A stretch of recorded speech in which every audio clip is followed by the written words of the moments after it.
Rusia acusa a Ucrania de intentar asesinar a Vladimir Putin en un ataque con drones contra el Kremlin. Moscú asegura que 2 aparatos fueron derribados en las inmediaciones del recinto. Kiev niega estar implicado y cree que podría tratarse de un pretexto para justificar una escalada rusa. Estos son nuestros titulares. Arrancamos. Estas son las imágenes que muestran el momento en que un supuesto dron intenta atacar el Kremlin y con las que Rusia acusa a Ucrania de intentar asesinar a Putin. El gobierno ruso, citamos, dice que se reserva el derecho a tomar medidas de represalia donde y cuando considere oportuno. Golpe contra el crimen organizado en Europa en la mayor operación jamás realizada contra la mafia calabresa en el viejo continente. Las autoridades detuvieron a más de 130 presuntos miembros de la 'Ndrangheta, una de las mafias más poderosas y ricas de Italia. Y en el Día Internacional de la Libertad de Prensa, DW escoge al ganador del Premio a la Libertad de Expresión. Este año será entregado al periodista Óscar Martínez, quien lleva años denunciando tanto la actividad de las grandes pandillas de El Salvador como las conexiones del gobierno de Nayib Bukele con algunos de sus jefes.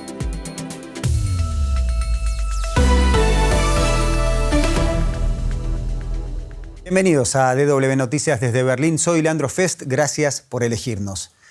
Rusia afirma haber derribado 2 drones sobre el Kremlin en lo que considera un atentado contra el presidente Vladimir Putin. Moscú acusa a Ucrania de llevar a cabo el ataque durante la noche del martes, algo que el gobierno de Kiev ha desmentido enérgicamente.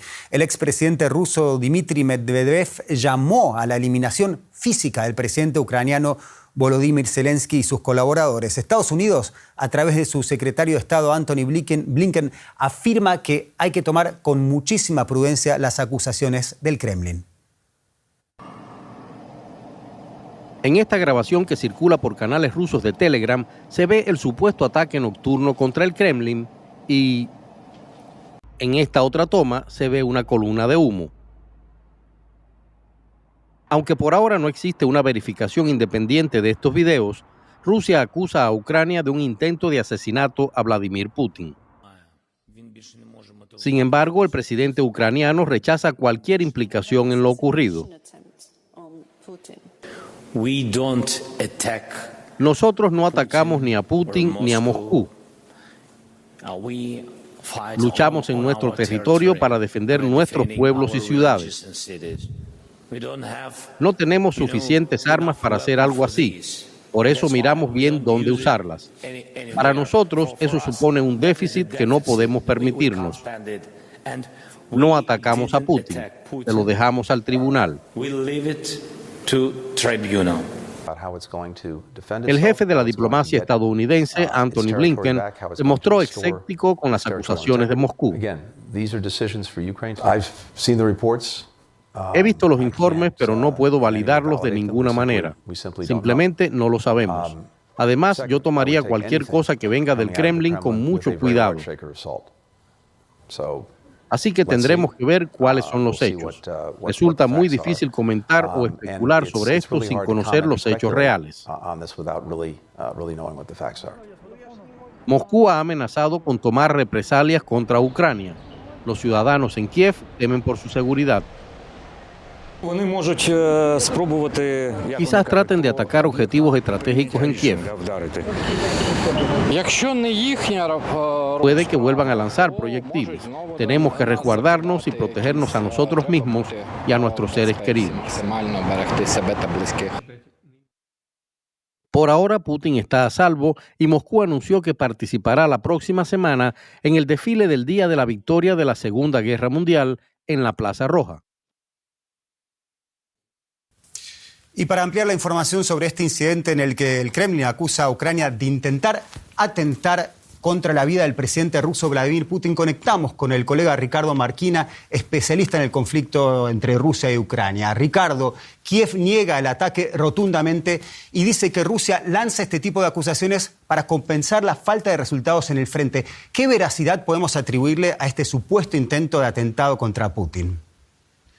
Buenas tardes. Lo primero, este no es un intento de asesinato contra Putin. Putin no estaba en un tejado al ardor de la mañana en el Kremlin. Es más, Putin ni siquiera duerme en el Kremlin. Si hubieran querido atentar contra Vladimir Putin, contra su vida, lo habrían hecho en su residencia en una lujosa urbanización del norte de Moscú. Con lo cual, en todo caso, este ataque es un ataque contra el símbolo que es el Kremlin, contra el símbolo del poder ruso.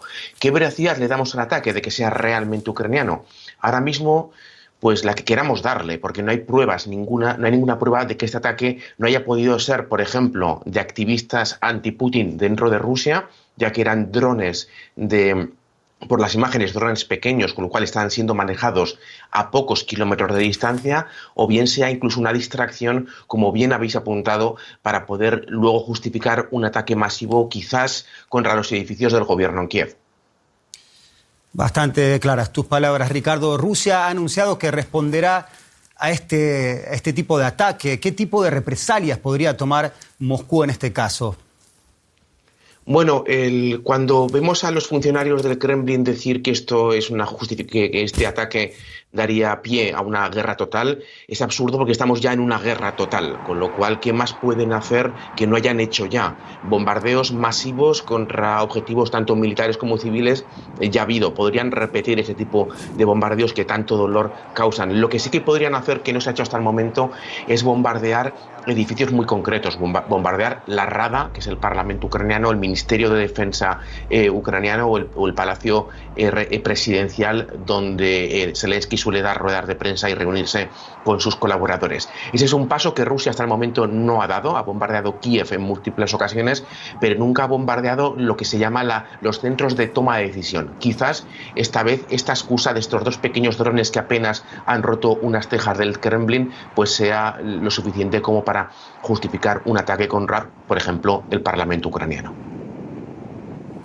Ricardo Marquina, como siempre, con un impecable análisis detallado de la situación. Muchas gracias. A vosotros. Y seguimos con más noticias relacionadas con la guerra en Ucrania, pero en formato breve. Ucrania afirma que al menos 21 personas murieron y otras 20 resultaron heridas en los ataques rusos de la región de Jersón. Un supermercado y una estación de tren fueron bombardeados en la propia ciudad de Jersón. Algunas de las víctimas estaban comprando provisiones en el momento del ataque, preparándose para un toque de queda ordenado por las autoridades para supuestamente eliminar a espías prorrusos. La Comisión Europea anunció un plan dotado con 500 millones de euros para acelerar la producción de municiones. Su objetivo es ayudar a los países de la Unión Europea a reponer las existencias de armamento que se han agotado con el envío de suministros a Ucrania. Kiev afirma que necesita toda la artillería posible para defenderse de la invasión rusa. Y Volodymyr Zelensky se encuentra en Helsinki reunido con los líderes nórdicos. Fue recibido por el presidente de Finlandia, país que se convirtió en abril en el miembro más reciente de la OTAN. El presidente ucraniano también tiene previsto asistir a una cumbre con los dirigentes de Suecia, Noruega, Dinamarca e Islandia. Y seguimos con un tema de titulares. Este miércoles en Europa se ejecutó la mayor operación jamás realizada contra la mafia calabresa. Una investigación impulsada por Bélgica resultó en redadas coordinadas en 8 países del viejo continente, así como en Brasil y Panamá. Las autoridades detuvieron a más de 130 presuntos miembros de la 'Ndrangheta, una de las mafias más poderosas y ricas de Italia, que se sospecha controla la mayor parte del flujo de cocaína en Europa. En Alemania también hubo detenciones en 5 estados federados. Agentes de policía alemanes se preparan para irrumpir en la casa de un sospechoso. Es apenas una de las decenas de arrestos en todo el país. En Múnich, este lavadero de autos fue registrado por presunto lavado de dinero. 2 años duraron las investigaciones. La operación contra la mafia calabresa fue planeada minuciosamente. La razón por la que la redada se realizará hoy es simple. Las autoridades italianas deciden cuándo se lleva a cabo el mayor golpe. El grupo de Múnich es apenas uno pequeño comparado con la operación italiana Eureka. Hablamos de más de 100 órdenes de arresto y miles de agentes de policía actuando en Europa. La operación de los Carabinieri en Italia contó con el apoyo de helicópteros. Las órdenes de arresto incluyen posesión, producción de tráfico de drogas y armas y lavado de dinero. Es la mayor operación jamás realizada en Europa contra la mafia calabresa 'ndrangheta.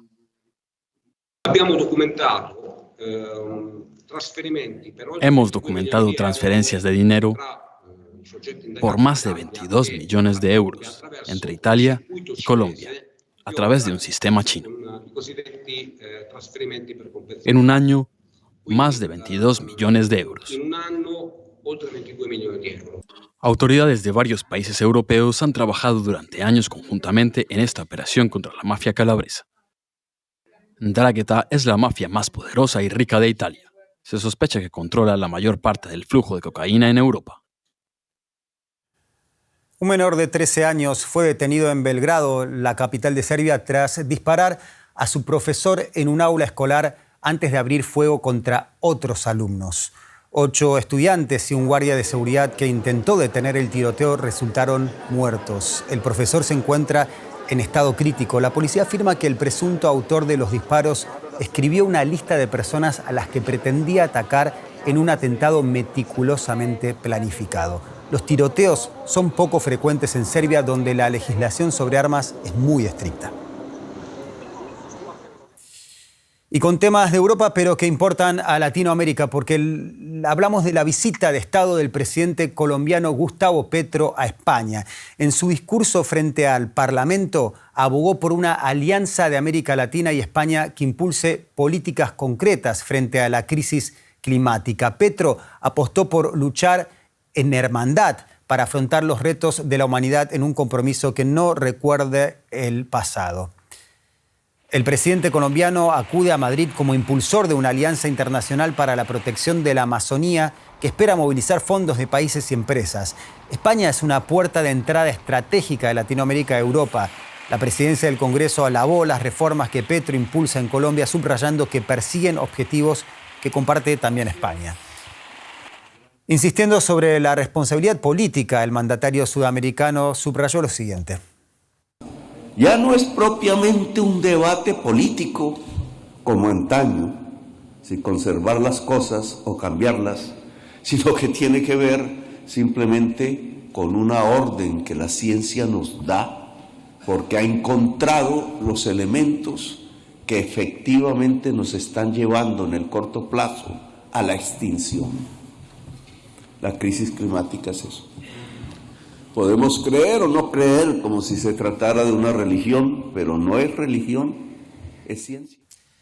Para hablar sobre los detalles de esta visita de Estado del presidente de Colombia, Gustavo Petro, conectamos con la colega Ana Lázaro, a quien vemos en pantalla desde Madrid. Ana, la presidenta del Congreso de los Diputados alabó las reformas que impulsa Petro en Colombia y dijo que persiguen objetivos que comparte también España. ¿Se refiere al planteo sobre la lucha contra el cambio climático o a qué otros aspectos?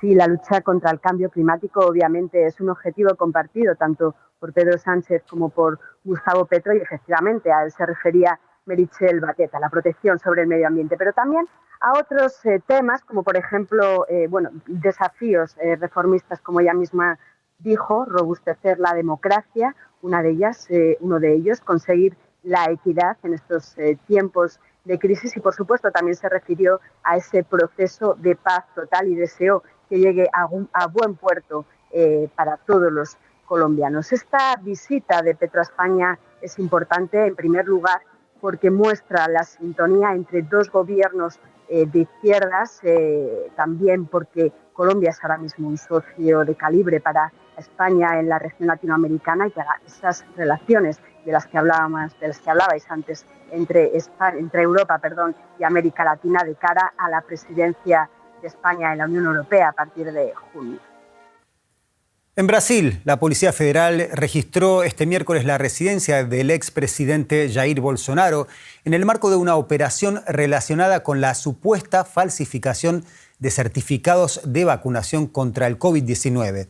Según fuentes oficiales, el líder ultraderechista y personas de su confianza habrían ordenado el fraude de tarjetas de vacunación a fines del año pasado para entrar a Estados Unidos, donde Bolsonaro permaneció por 3 meses entre diciembre y marzo últimos.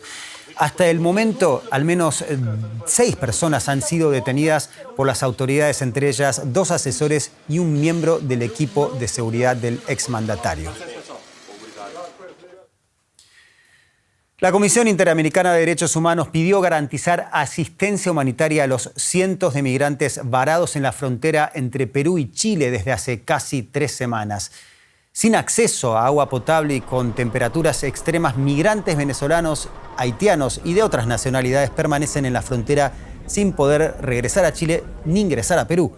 La semana pasada, Lima declaró el estado de emergencia y desplegó militares en las zonas fronterizas para impedir el paso irregular de migrantes. Ambos gobiernos evalúan desde hace días abrir un corredor humanitario para que los migrantes regresen a sus países de origen. Son cientos los migrantes varados en la frontera entre Perú y Chile sin acceso a agua potable y con temperaturas extremas. Y para ello tenemos el placer de hablar con el colega Carlos Alberto López, periodista chileno, que se encuentra concretamente en Arica, del lado de la frontera chilena, en donde pudo rescatar testimonios de primera mano. Carlos, ¿qué nos puedes contar sobre la situación de los migrantes que vemos también atrás tuyo, según lo que pudiste hablar con ellos? ¿Cómo estás? La situación es bastante compleja. De hecho, ellos están muy complicados porque han llegado a este lugar, han levantado este verdadero campamento hace prácticamente 19 días y no pueden seguir avanzando. Si ustedes miran hacia el lado, podemos ver que hay presencia de la policía chilena y más allá están tratando de dialogar con personal de la policía del Perú, que obviamente les ha negado todo el paso. Una situación muy complicada, especialmente porque hay muchas familias, hay muchos niños pequeños que se encuentran en este lugar y que se ven expuestos a situaciones como no tener agua, como no tener un baño y una temperatura que en el día alcanza los 30 grados y por la noche puede llegar incluso con temperaturas bajo cero. Y seguimos con noticias de Perú. La Comisión Interamericana de Derechos Humanos denunció este miércoles la ejecución y masacre de manifestantes durante la represión de las protestas contra la presidenta de Perú, Dina Boluarte, que dejaron 50 muertos entre diciembre pasado y febrero. El informe del organismo principal de la OEA afirma que las fuerzas policiales de Perú cometieron ejecuciones extrajudiciales y graves violaciones de los derechos humanos durante las protestas tras el fallido autogolpe del expresidente Pedro Castillo. Y apunta a que dichas masacres habrían estado inspiradas en motivos étnico-raciales. Boluarte negó estas acusaciones, aunque celebró que el documento fuera firme al condenar el golpe de Estado llevado a cabo por Pedro Castillo el pasado 7 de diciembre. Y vamos a hablar de economía y de Estados Unidos e inflación, un tema muy conocido lamentablemente por nosotros como argentinos. Conocido que vamos a hablar concretamente del remedio que se está aplicando para frenar esta inflación. Es la noticia del día que la Reserva Federal estadounidense ha anunciado una subida ligera de tipos de interés de 1/4 punto porcentual. En una rueda de prensa, el presidente del ente emisor estadounidense, Jerome Powell, declaró que aunque la inflación está todavía muy por encima de su objetivo, el ritmo de aumento de los precios se ha moderado en cierta medida. La Fed insinuó que podría suspender futuras subidas de los tipos de interés, lo que pondría fin a una racha de 10 aumentos consecutivos como reacción al repunte de la inflación tras la pandemia de la COVID-19 y la guerra de Ucrania. Y como de costumbre para estos asuntos, vamos a abordar el tema en profundidad con nuestra colega Ana Nieto, que nos está escuchando en Nueva York. Ana, la inflación había retrocedido en el mes de marzo, sin embargo la Fed mantiene el rumbo. ¿Cómo ha explicado esta decisión Jerome Powell? Pues porque la inflación, pese a su rebaja, aún sigue siendo alta y queda un largo camino para reducirla al 2%, que es el objetivo que tiene la Reserva Federal. Dicho esto, en el comunicado de la Fed, hoy, y a diferencia de otras reuniones, se lee que no se anticipa una posible subida de tasas. Eso sí, en una rueda de prensa, Jay Powell ha dicho que esto no significa que sea una pausa, aunque sí dice que el cambio es significativo. Es decir, que se está en un momento de transición. Se deja la puerta abierta a la esperada pausa, pero no se cierra del todo a una posible subida de tipos de interés si es necesario. Powell ha dicho que se van a analizar los datos mes a mes reunión a reunión para decidir qué se hace. De momento, lo que se quiere hacer es ver el efecto de las subidas de tasas en los últimos meses y que se notan ya en la desaceleración de la economía, además de los efectos de la contracción del crédito. Lo que ha dicho tajante Powell es que no va a haber una reducción de tasas de interés este año. Y una cosa más, con respecto al techo de la deuda, ha dicho que es esencial que se eleve, que no puede imaginarse un mundo en el que Estados Unidos no pague sus deudas y que la Reserva Federal no va a poder proteger de las consecuencias del impago. Ana, la situación de los bancos en Estados Unidos viene siendo fuente de preocupación después de la reciente sucesión de quiebras en este sector. Hay incluso un informe sobre los fallos de la Reserva Federal en su labor de supervisora de la banca. ¿Se ha referido el presidente de la Fed a la estabilidad en el sector bancario?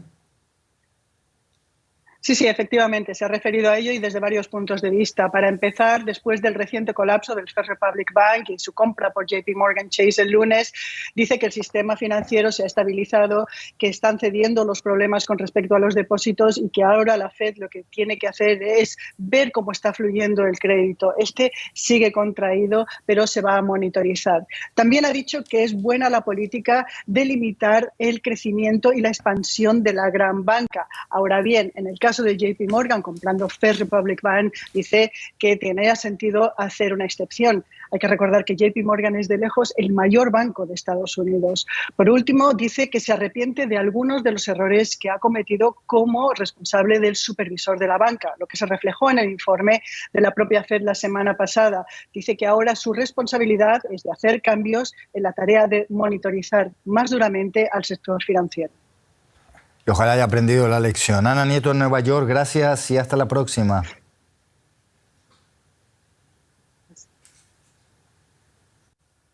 Y continúa la información con Leandro Fest.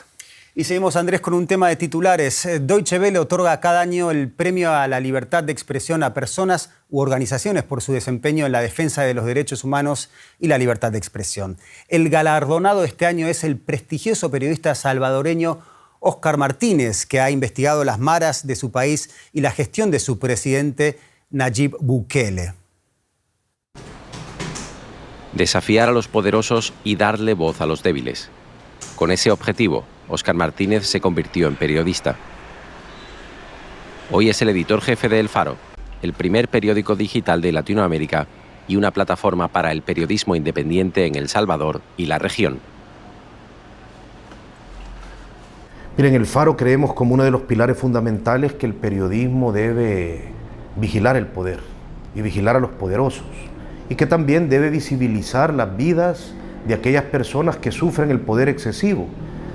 Creemos que esa es una misión fundamental y creemos que sobre todo esa es una misión fundamental en la Centroamérica actual, donde una nueva ola de autoritarismo despunta. Martínez ha documentado las actividades de las violentas pandillas del país y de sus líderes, pero también expuso las ejecuciones extrajudiciales a cargo de la policía salvadoreña y los lazos del gobierno con el crimen organizado. Su rechazo a alinearse con el gobierno le generó un enemigo de peso, el presidente Nayib Bukele. La guerra que impulsa el mandatario contra las pandillas lo ha hecho muy popular. Bukele promueve su política de mano dura en impresionantes puestas en escena, pero los críticos argumentan que se están cometiendo violaciones de derechos humanos. Martínez y su equipo han revelado las conexiones de Bukele con muchas de las pandillas a las que combate, realizando pactos en beneficio de su interés político. ¿Qué pasaría si el periodismo no hubiera denunciado las masacres policiales?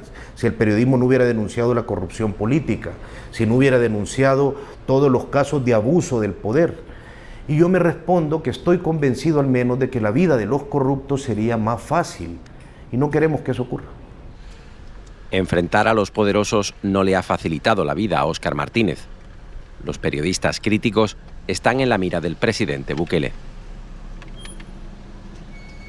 Martínez y su equipo fueron víctimas de espionaje por parte del gobierno.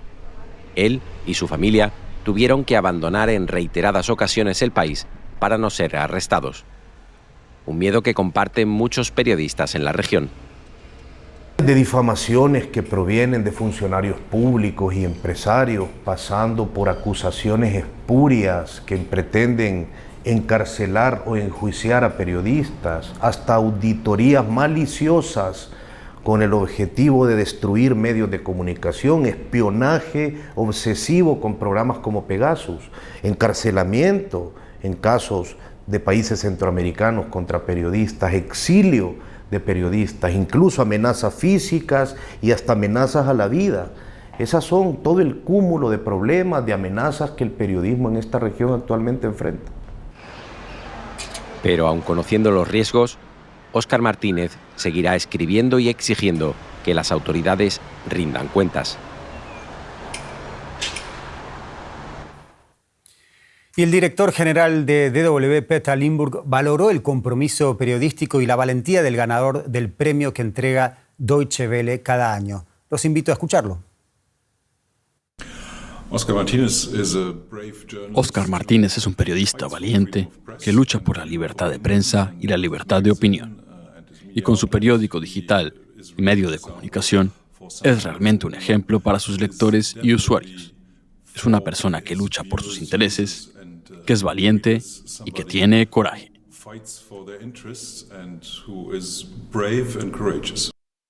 Esas serán las palabras de Peter Limburg y con esas palabras nos despedimos. Ya saben que detrás de cámara hay un equipo trabajando las 24 horas para traerles la mejor información. También saben que pueden seguir ampliando toda esta información y mucho más en nuestras redes sociales simplemente buscando DW en español. Los espero en la próxima emisión. Gracias por habernos elegido.